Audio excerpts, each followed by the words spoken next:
Hello everyone, welcome back to my channel. आज हम एक ऐसे टॉपिक के बारे में बात करने वाले हैं जिसका नाम तो आपने ज़रूर सुना होगा, लेकिन बहुत से लोगों को यह नहीं पता होता कि आखिर डायबिटीज़ मेलाइटस होता क्या है। इस वीडियो में हम बिल्कुल बेसिक से शुरुआत करेंगे ताकि हर किसी को आसानी से समझ आ जाए कि डायबिटीज़ मेलाइटस क्या है, यह कैसे होता है और इसमें हमारे शरीर के अंदर क्या होता है। तो चलिए बिना किसी डिले के शुरू करते हैं। सबसे पहले हमें यह समझना होगा कि डायबिटीज़ मेलाइटस आखिर है क्या। डायबिटीज़ मेलाइटस एक क्रॉनिक मेटाबॉलिक डिजीज़ है। क्रॉनिक का मतलब है कि यह लंबे समय तक रहने वाली बीमारी है। मेटाबॉलिक डिजीज़ का मतलब है कि यह हमारे शरीर के मेटाबॉलिज्म यानी फूड को एनर्जी में बदलने की प्रक्रिया को प्रभावित करती है। इस बीमारी में हमारे ब्लड में ग्लूकोज यानी शुगर का लेवल नॉर्मल से ज़्यादा बढ़ जाता है, लेकिन सवाल यह है कि ऐसा होता क्यों है। इसका कारण है इंसुलिन।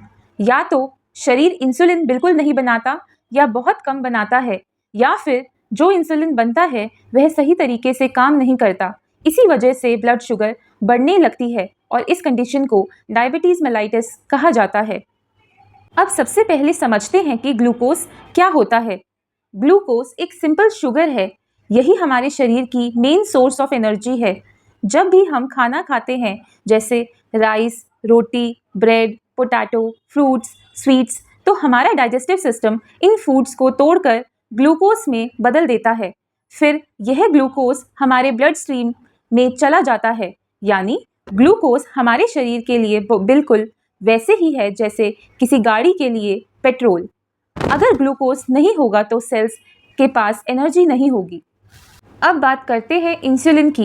इंसुलिन एक हार्मोन है जो हमारे पैनक्रियाज की बीटा सेल्स द्वारा बनाया जाता है।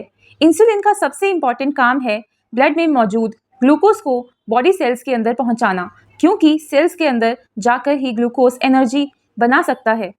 अब देखते हैं कि एक हेल्दी बॉडी में क्या होता है। जब हम खाना खाते हैं तो फूड डाइजेस्ट होकर ग्लूकोज में बदल जाता है। ग्लूकोज ब्लड में पहुंच जाता है। फिर पैनक्रियाज ब्लड शुगर बढ़ने को महसूस करता है। पैनक्रियाज इंसुलिन रिलीज करता है।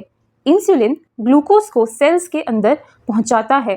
सेल्स उस ग्लूकोज से एनर्जी बनाते हैं और ब्लड शुगर वापस नॉर्मल लेवल पर आ जाती है। यही एक हेल्दी बॉडी की नॉर्मल प्रोसेस है। What happens in diabetes mellitus? अब देखते हैं डायबिटीज़ में क्या होता है।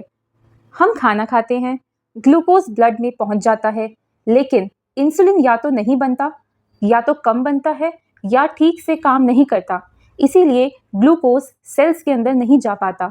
ब्लड में ग्लूकोज लगातार बढ़ता रहता है। इस कंडीशन को हाइपरग्लाइसीमिया कहते हैं। अब क्योंकि सेल्स को ग्लूकोज नहीं मिल रहा होता, इसीलिए शरीर एनर्जी के लिए फैट और प्रोटीन्स को तोड़ना शुरू कर देता है। यही कारण है कि अनकंट्रोल्ड डायबिटीज़ में कई कॉम्प्लिकेशंस होने लगती हैं। Why is it called diabetes mellitus? अब एक इंटरेस्टिंग क्वेश्चन, इस बीमारी का नाम डायबिटीज़ मेलाइटिस क्यों रखा गया? डायबिटीज़ का मतलब है बार बार यूरिन पास होना, और मेलाइटिस का मतलब है हनी लाइक या स्वीट। पुराने समय में डॉक्टर्स ने देखा कि जिन लोगों को यह बीमारी होती थी उनके यूरिन में ग्लूकोज आता था, इसीलिए उसका स्वाद मीठा होता था। इसी कारण इसका नाम डायबिटीज़ मेलाइटिस रखा गया। Is diabetes contagious? क्या डायबिटीज़ एक व्यक्ति से दूसरे व्यक्ति में फैलती है? इसका आंसर है नहीं। यह कोई इन्फेक्शियस डिजीज़ नहीं है।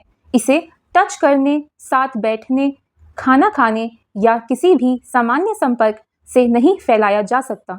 Y is diabetes dangerous?